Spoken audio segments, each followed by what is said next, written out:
नहीं बदलने का कारण क्या है कि उन भजनों को आप गुनगुना सकें, क्योंकि वो भजन नहीं है, वो हमारे मन का भाव अपने देव अधिदेव महादेव से कहने का एक तरीका है, अपने दिल का, अपने हृदय का। और मेरी राजस्थान की जीजियों, मेरी जयपुर की बेटियों, मेरी बहनों, मेरे जीजाओं, मेरे बुजुर्ग माता पिता, याद रखना ये प्रसंग 24,000 श्लोक की ये शिवपुराण की कथा में एक एक शब्द में शिव समाया हुआ है, एक एक शब्द में। आप जितनी देर यहां बैठो उतनी देर अपने बाबा से अपने भाव को कहना। पास वाले शोर करेंगे, कोई कुछ कहेगा, कोई कुछ कहेगा, और अपना समय अपन गंवा दे तो वो जाने मत देना। जितनी देर 100 रुपये, 50 रुपये, 500 रुपये, 200 रुपये आप खर्च कर कर आए हो, ऑटो में लगाए हैं, आपने गाड़ी में लगाए हैं, 100-500 रुपये पेट्रोल डीजल में लगाए, वो व्यर्थ नहीं जाना चाहिए। उसमें आपकी लगन शिव से जुड़ी होना चाहिए। एक प्रसंग आता है शिव महापुराण के प्रारंभ में देवराज नाम के ब्राह्मण का।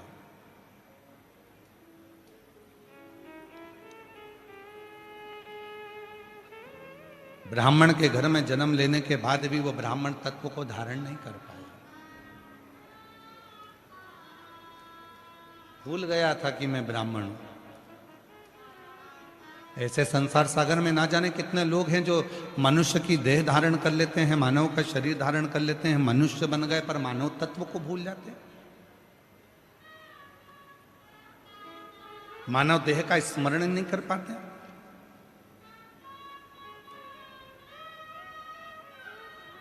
महाराज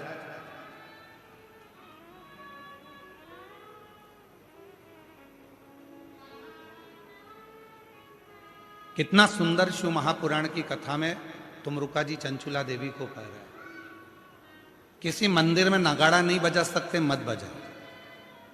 किसी मंदिर में घंटा नहीं बजा सकते, मत बजा। किसी मंदिर में मंजीरा नहीं बजा सकते, मत बजा। किसी मंदिर में जाकर ढोल नहीं बजा सकते, नगाड़ा नहीं बजा सकते, मत बजा। पर शिव पुराण की कथा कहती है 5 ऐसे हैं जिनके चेहरे पर यदि आपके द्वारा मुस्कुराहट आ जाए तो समझ लेना कि आपकी जिंदगी नगाड़ों से, ढोल से, मंजीरे से और खुशियों से भर गई। 5 ऐसे। पहले नंबर पर है मां, दूसरे नंबर पर है पिता, तीसरे नंबर पर है बेटी, चौथे नंबर पर है बहू, और 5वें नंबर पर है शिव का भक्त।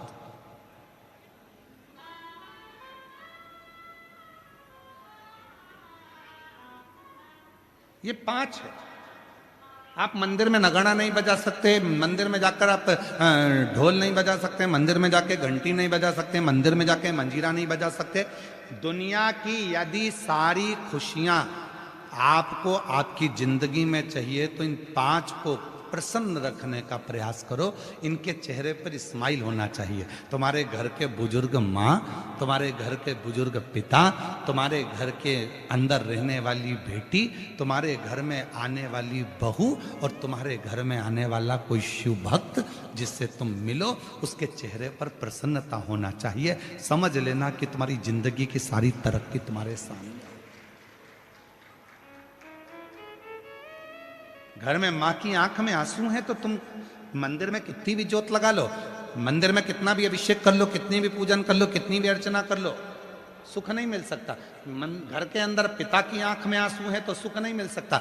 घर की बेटी अगर तुम्हारे लिए रो रही है, घर की बेटी की आंख में अश्रु है तो तुम सुखी नहीं रह सकते। और याद रखना, घर में आने वाली बहू की आंख में यदि आंसू हैं तो तुम खुशी नहीं रह सकते। और कोई शिव भक्त तुम्हारे सामने अपने दुखड़े को कहकर रोए। वैसे तो शिव महापुराण की कथा कहती है कि किसी भी शिव भक्त को कभी किसी के दरवाजे पर जाकर अपना दुखड़ा नहीं कहना चाहिए। क्यों?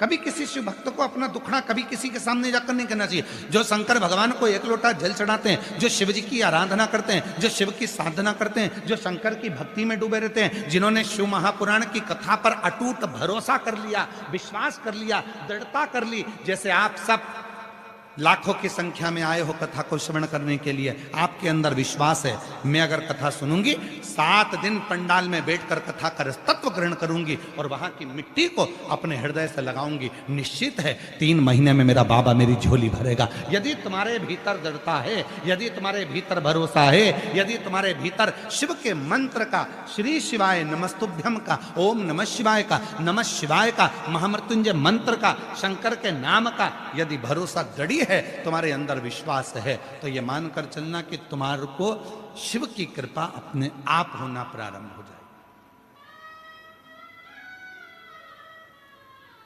एक पत्र है, अच्छा है, पहले पत्र की शुरुआत हो रही है।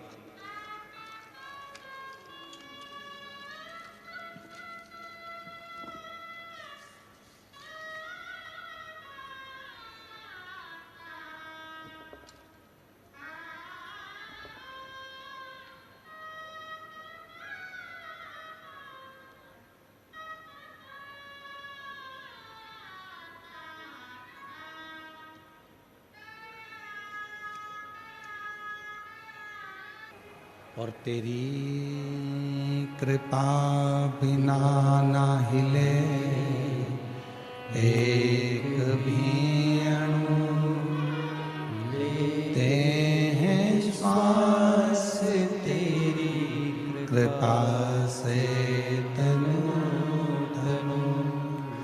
बखान क्या करूं मैं राखों के ढेर का, चपटी भभूत में खजाना कुबेर का।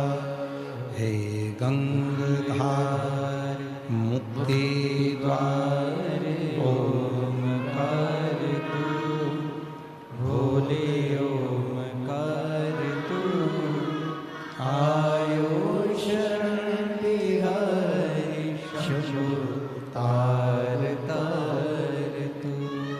बखान क्या करूं मैं राखों के ढेर का, चपटी भभूत मेरे खजाना कुबेर का।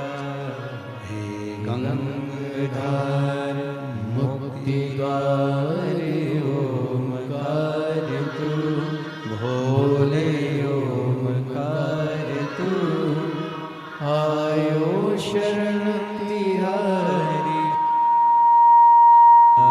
तार तू। जिस कथा को आप और हम श्रवण करने के लिए बैठे हैं, और ऐसे कई पत्र हैं जिन्होंने पूर्व में कथा सुनी और कथा सुनने के बाद में बाबा से विनय करा और आज यहां पर बैठे हैं पत्र लिखकर।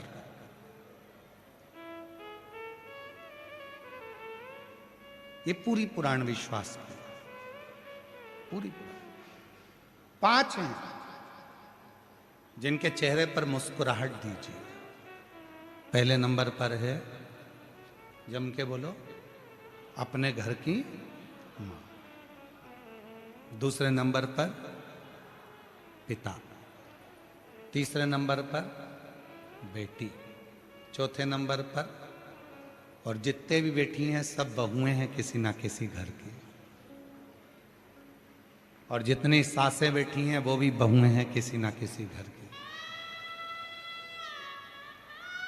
और आने वाली जितनी बेटियां हैं ये भी बहुएं हैं किसी ना किसी घर की। बहू तीसरे नंबर, चौथे नंबर पर है बहू, और 5वें नंबर पर है शिव भक्त, शंकर का उपासक, जो शिव की साधना में डूबा हुआ, जो भगवान शंकर की विरल भक्ति में डूबा हुआ।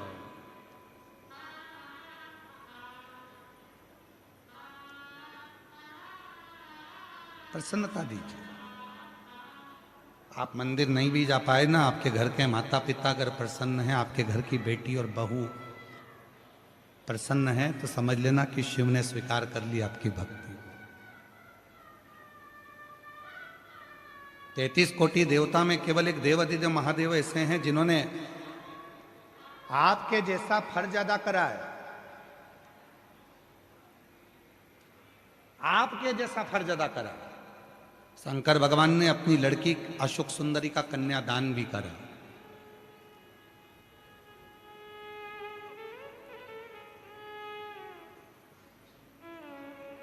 माता पार्वती जी ने अपनी बेटी अशोक सुंदरी का अपने ननिहाल में जापा भी करा है, जापा भी करा। केवल एक शिव।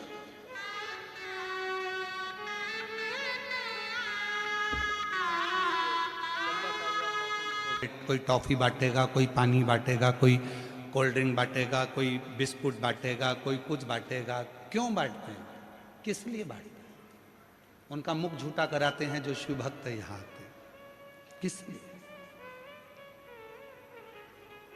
क्यों?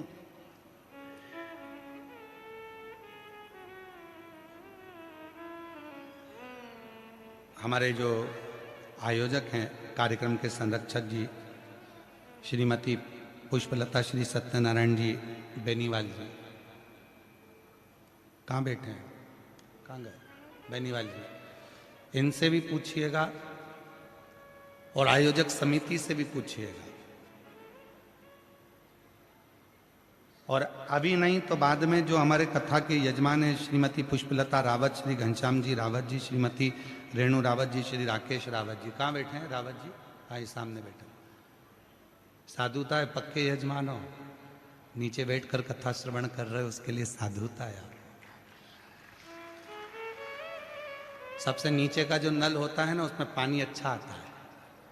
टंकी का पानी ऊपर के फ्लोर में कम हो जाता है, पर नीचे की स्पीड बनी रहती है, उसके लिए साधुता है। तो इन लोगों से पूछिएगा कि कथा के यजमान बने हो तुम, अभी नहीं तो 3 महीने बाद पूछिएगा कि मेरे देव अधिदेव महादेव ने आपको क्या दिया और क्या प्रदान किया।